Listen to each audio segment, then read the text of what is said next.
Dans cette classe, nous présenterons les concepts de simulation dynamique, où et quand ce type d'analyse est appliqué. Nous connaîtrons également l'environnement de simulation dynamique. La simulation dynamique diffère de l'assemblage des pièces, essentiellement parce que nous pouvons appliquer des paramètres de mouvement, les forces et l'analyse des résultats de mouvement du mécanisme.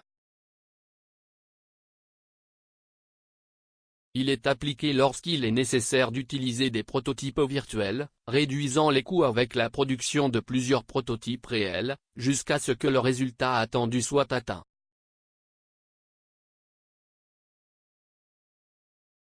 De cette façon, vous pouvez éliminer l'utilisation de prototypes réels, ou même réduire les coûts, produisant uniquement le prototype après le traitement des données sur l'ordinateur.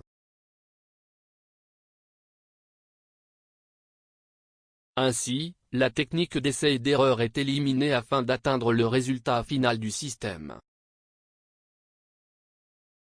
Avec Dynamic Simulation, nous pouvons vérifier la conséquence des mouvements, des couples et des forces imposées sur l'ensemble, en analysant son fonctionnement.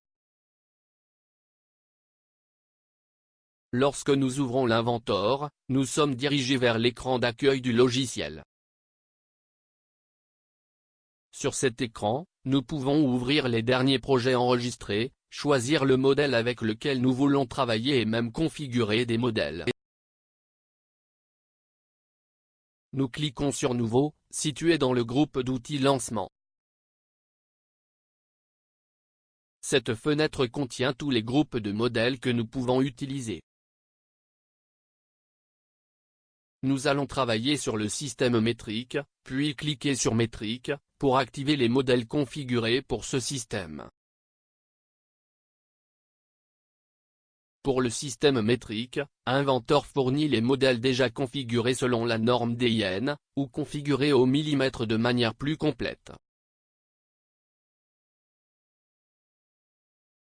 La simulation dynamique est effectuée sur des assemblages, donc nous devrions utiliser un modèle spécifique d'assemblage, qui peut être n'importe quel de ce groupe.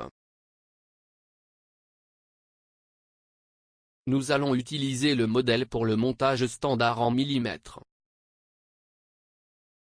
De cette façon, nous allons modéliser en millimètres, et le fichier enregistré aura l'extension IPT. Nous avons été dirigés vers le bureau en 3D, dans l'onglet Assembler.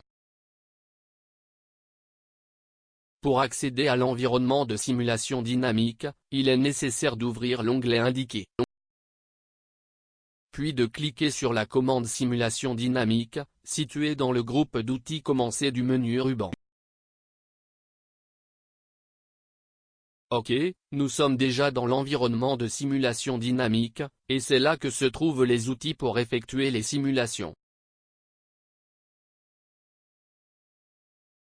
Dans Joint, sont les outils qui définissent les articulations des mécanismes, ce qui implique directement le mouvement de l'ensemble. Sous Chargé se trouvent les outils qui appliquent des charges à l'assemblage. Dans Résultats sont les outils qui nous aident à interpréter les résultats de la simulation, ainsi que d'autres façons d'appliquer la simulation dynamique.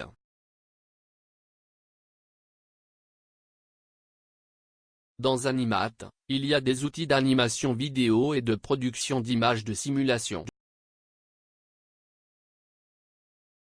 Sous Gérer sont les outils de gestion. Et sous Analyse des contraintes, est la commande qui importe la simulation dans l'environnement d'analyse des contraintes par la méthode des éléments finis. En cliquant sur Terminer la simulation dynamique est terminée, de sorte que nous revenons à l'environnement d'assemblage.